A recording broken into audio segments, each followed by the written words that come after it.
Et comme annoncé, aujourd'hui, nous avons un culte spécial. Et le seul intervenant que nous allons tous suivre, ça sera le QG lui-même.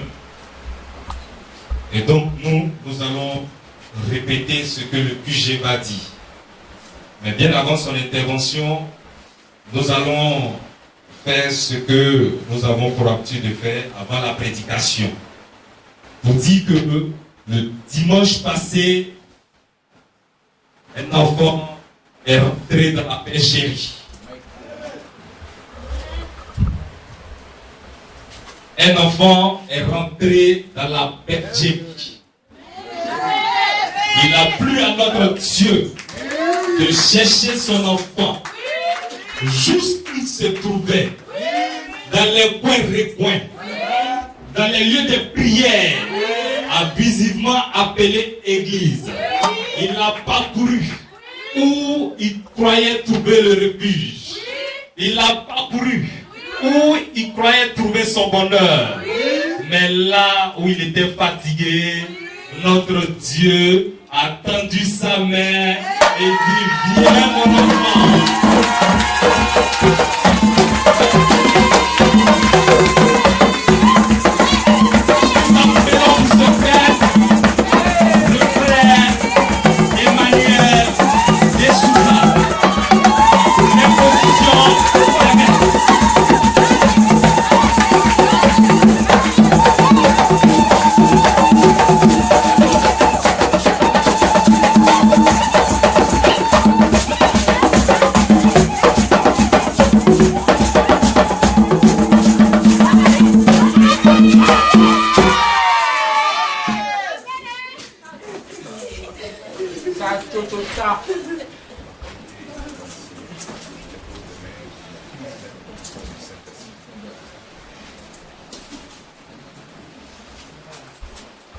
Merci, asseyez-vous.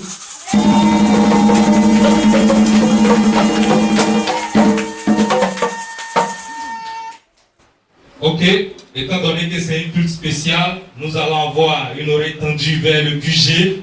Chaque fois qu'il va commencer son intervention, nous allons tout arrêter pour écouter notre QG. Ok, vous vous êtes présentés. Nous aussi, nous allons nous présenter à vous. Et nous sommes le ministère de la voix des minuit. Et notre place dans la Bible,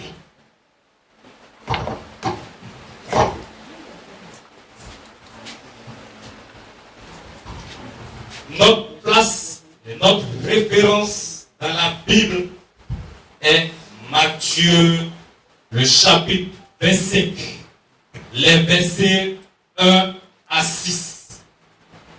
Ça, c'est notre place dans la Bible. Et nous marchons, nous écoutons, nous disons uniquement ce que la sainte, merveilleuse et mielleuse Bible dit. En dehors de la Bible, nous restons muets. Nous ne parlons pas. Ça, c'est notre place dans la Bible. Matthieu 25, 1 à 6. Nous sommes le ministère de la voix des minuit. Et comprenez que très souvent, quand les gens entendent parler de minuit, automatiquement, ils sont choqués. Parce que pour eux, ils ont entendu dire que la nuit, c'est les démons seulement qui se promènent. C'est tous les esprits mauvais qui se promènent. Vous pouvez certainement avoir raison. Mais qu'est-ce que la Bible appelle minuit? Comprenez que Dieu a son langage.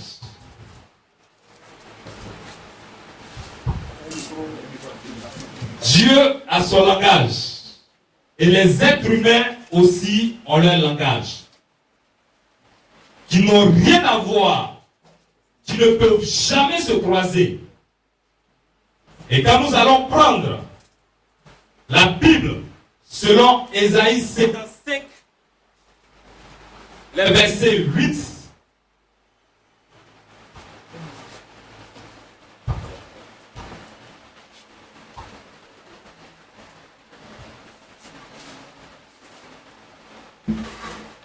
quand nous allons prendre la Bible selon Ésaïe 55, les versets 8 à 9, vous allez comprendre que les pensées de l'homme n'ont rien à voir avec la pensée de Dieu.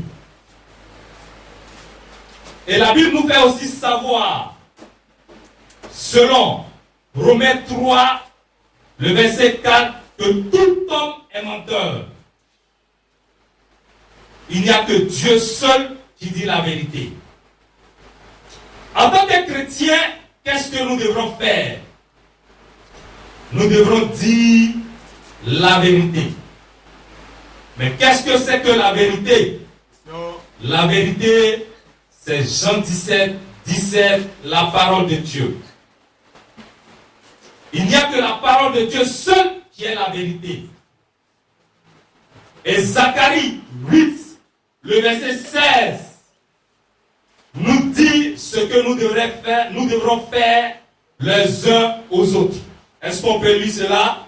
Zacharie 8, le verset 16.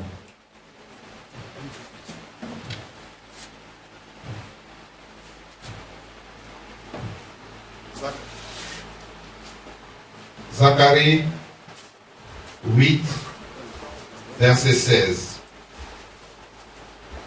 Voici ce que vous devez faire.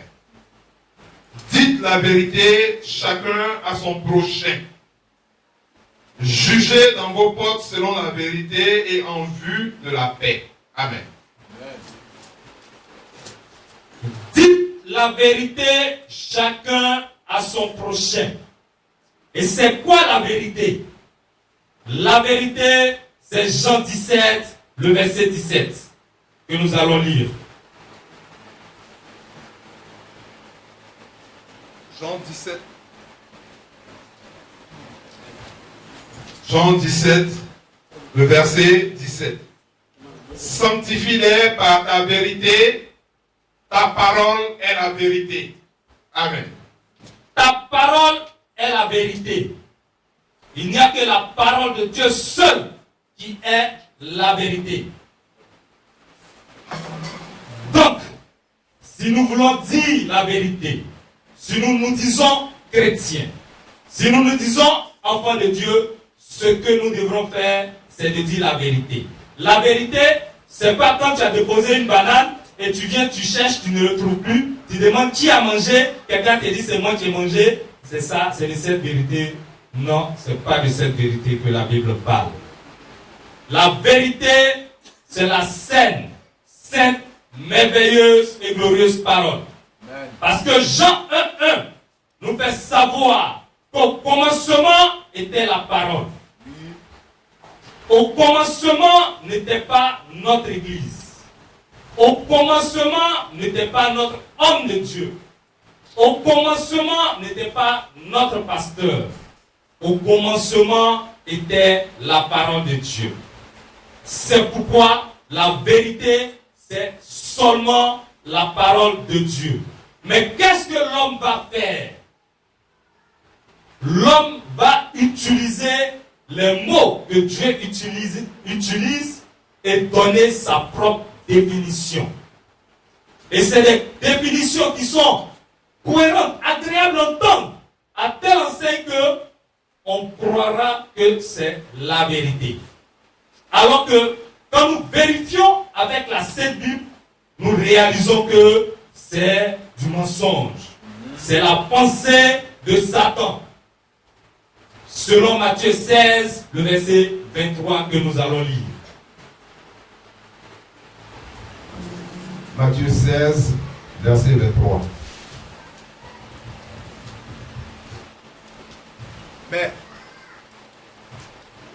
Mais Jésus, se retournant, dit à Pierre, arrière de moi, Satan. Tu mets en scandale, car tes pensées ne sont pas les pensées de Dieu, mais celles des hommes. Amen. Vous voyez que Pierre, à qui Jésus-Christ même a remis la clé du royaume des cieux, à un moment donné, Jésus-Christ lui a dit, arrière de moi, Satan. Jésus-Christ l'a identifié à Satan. Pourquoi? Parce que le raisonnement que Pierre a eu à ce instant était la pensée d'un être humain. C'était naturel. Nous réalisons cela. On va chez un frère qui est malade ou bien qui est touché, qui est affligé, qui dit non, moi je préfère la mort. En tout cas, moi ça vaut plus la peine. Tu vas dire non, arrête. Tu ne vas pas mourir. Tu vas fortifier la personne. C'est ce que Pierre était en train de faire. Jésus-Christ a annoncé le plan, ce qui avait été écrit. Pour dire non, qu'il fallait qu'il meure. Pierre dit non. Que cela plaise à Dieu, cela ne t'arrivera pas. Il dit non, ce que tu viens de dire, c'est une pensée humaine. Donc c'est la pensée de Satan. Et c'est ce que les religions nous donnent aujourd'hui. La pensée de Satan. Leur propre pensée. Ce qui est éloquent, ce qui est agréable à entendre. Oui. Ils vont te dire, tous se mènent à Rome. Effectivement, quand on regarde tous se mènent à Rome, de Ouaga, tu peux te rendre à Rome. Du Burkina, tu peux te rendre à Rome. Du Mali, on sera à Rome. De l'Allemagne, on sera à Rome. Donc, tout chemin qu'on va emprunter nous amène à Rome. Oui, effectivement, c'est agréable d'entendre. Mais, bibliquement, qu'est-ce que ça veut dire? Est-ce qu'il y a plusieurs chemins qui nous amènent au paradis? Parce que l'objectif du chrétien, ce n'est pas d'aller à Rome. L'objectif d'un enfant de Dieu, c'est de rentrer dans le royaume céleste, dans le paradis céleste que son Père a prévu pour lui avant la fondation du monde. C'est de ça qu'il est question. Et c'est ce chemin-là que chrétien doit savoir. C'est ce qu'il veut entendre pour être heureux, pour que son âme soit en paix. Ce n'est pas d'aller à Rome. Va aller chercher toi à Rome. Vous voyez? Donc c'est des langages apparemment qui sont agréables à entendre, mais qui n'ont aucun fondement biblique. Chaque dimanche, nous entendons, je m'en vais à l'église, on se parfume, on s'habille correctement, je m'en vais à l'église, je m'en vais à l'église. Oui, c'est agréable à entendre. Mais la question est de savoir, qu'est-ce que c'est que l'église pour qu'un être humain puisse partir?